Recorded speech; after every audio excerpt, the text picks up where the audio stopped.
Hey guys, what's up? I got two things to talk about today that are related. One of them is kind of Lorcana. And the first one, though, is how to identify and then ignore the kind of short term static and noise in the market that doesn't really matter to investment outcomes.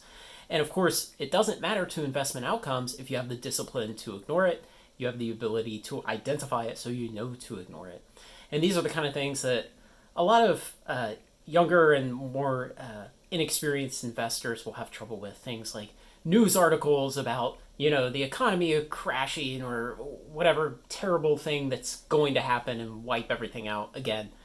And even that, it can be things like a CEO who tweets too much and it moves the market when he tweets. But if you think out on the long timeline, do those kind of things matter? Like if a CEO tweets and makes some ridiculous statement and it moves the stock 3 or 4%, in 20 years, will that 3 or 4% still be baked into the stock price? Will the effect of the tweet and the meaning of it still have any value? And the answer is no. And so beyond just like clickbait fear articles that cause people to see that kind of static and maybe act on it with their investments, there's also those things where it's a new piece of information in the market that you can assimilate, but ultimately it has very little or maybe even no value. And the trick is to identify when you get a new piece of information, is this valuable in the long term or not?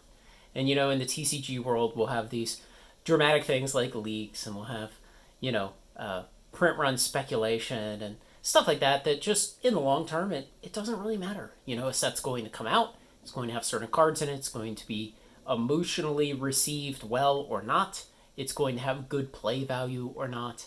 And in the long term, even if it's way overprinted, it can probably survive. It can probably appreciate well if it's a good set. And so the long-term valuable information is the set good?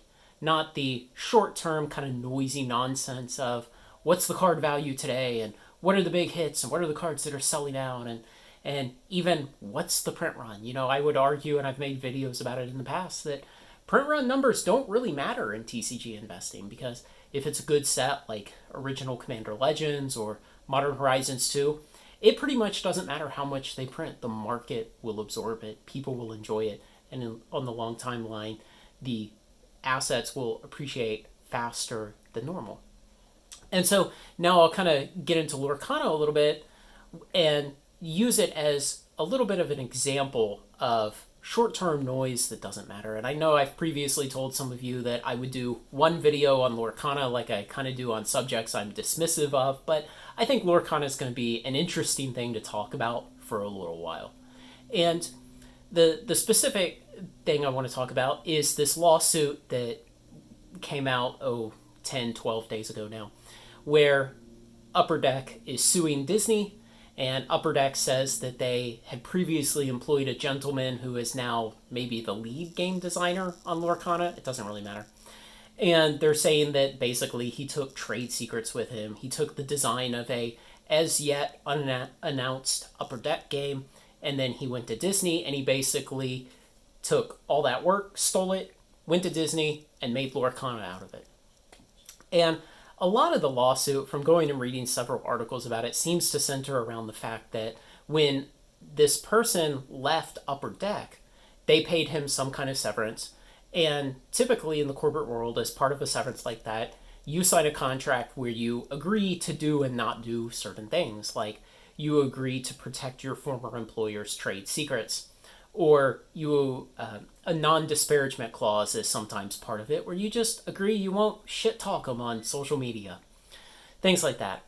And so part of Upper Deck's argument is that whatever this guy is accused of doing and whatever knowledge he's accused of taking to Disney, it invalidates that contract. And so essentially the money that Upper Deck paid to that guy, Disney now needs to reimburse Upper Deck for. And that's part of the damages that Upper Deck is seeking in this lawsuit.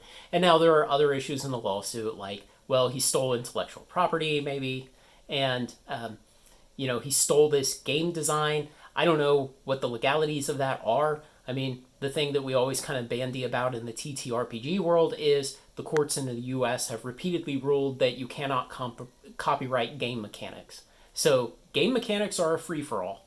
So the other thing is, and I'm going to have a video in a couple days coming out about this, basically almost everything in Lorcana is ripped off from Magic, just about, with very, very minor changes. So, it's not like whatever product that this guy supposedly stole from Upper Deck and took to Disney was not something that essentially Upper Deck stole in spirit from WotC and Magic the Gathering. But the point of all of this is, do you think that because of this lawsuit, Lorcana will not be released? No. Do you think that its release will be delayed? I'd say there's a small chance. If the release is delayed, will it matter in the long term? No. So if it's delayed even, that doesn't mean the cards change. That doesn't mean the game mechanics change. That doesn't mean that anything about it changes. The distribution model, the way people receive it, anything else. There are no diehard Upper Deck zealots out there in any type of meaningful numbers who say, well, now we will boycott Lorcana and this will matter. There just aren't enough, if there are any. And so all of this stuff about this lawsuit between Upper Deck and Disney, it's just static, it's noise, and it's nonsense, and it's not going to change things on the long timeline. And now, we don't really have a market for Lorcana yet because the product has not been released, but you can imagine how this kind of thing in, say, the stock market might move the price of a company's stock in the short term. But what you need to always ask yourself is, on the long term, does this matter? Does this matter to the long-term functioning of the company, to the health of their products, to the way their industry works? Ask yourself those kind of questions and try to figure out, is this nonsensical, stupid waste of time clickbait articles that I probably shouldn't have read in the first place? Or is this something important that could actually change the direction of an asset's price on the long term? And there is a little bit of an experience factor with just encountering enough cases of this over time. And really what will teach you fast is taking something that in retrospect turned out to be short-term noise and having made too emotional of an investment decision over it and losing money. And I've done that. I've done that in the past. I've taken things that probably should have been, or not even probably, but certainly with hindsight, should have been ignored, and I acted too quickly and too emotionally, and I lost money because of it.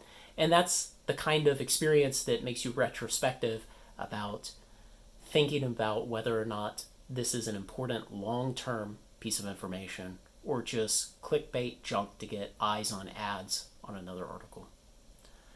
So, like I said, I'll have another video about Lorcana and the game mechanics coming out probably in 2 or 3 days. Let's see, tomorrow is Friday. Saturday I'm doing Lord of the Rings collector boxes. Sunday I had another corporate dysfunction I wanted to do, so maybe Monday. I don't know. Maybe it'll be Monday. And it's pretty interesting because Lorcana game mechanics will seem very familiar to all of us. And then we'll go from there. So let me know what you think, guys. I always get in front of the camera and I think I'm just kind of blathering on, and then I seem to get pretty good response from people in the comments. So I don't know. It seems like it's working out. Got any questions, clarifications, objections, funny stories about making bad emotional investment decisions? Let me know. Like, comment, share, and subscribe. Join me on Final Trade. Join the Patreon.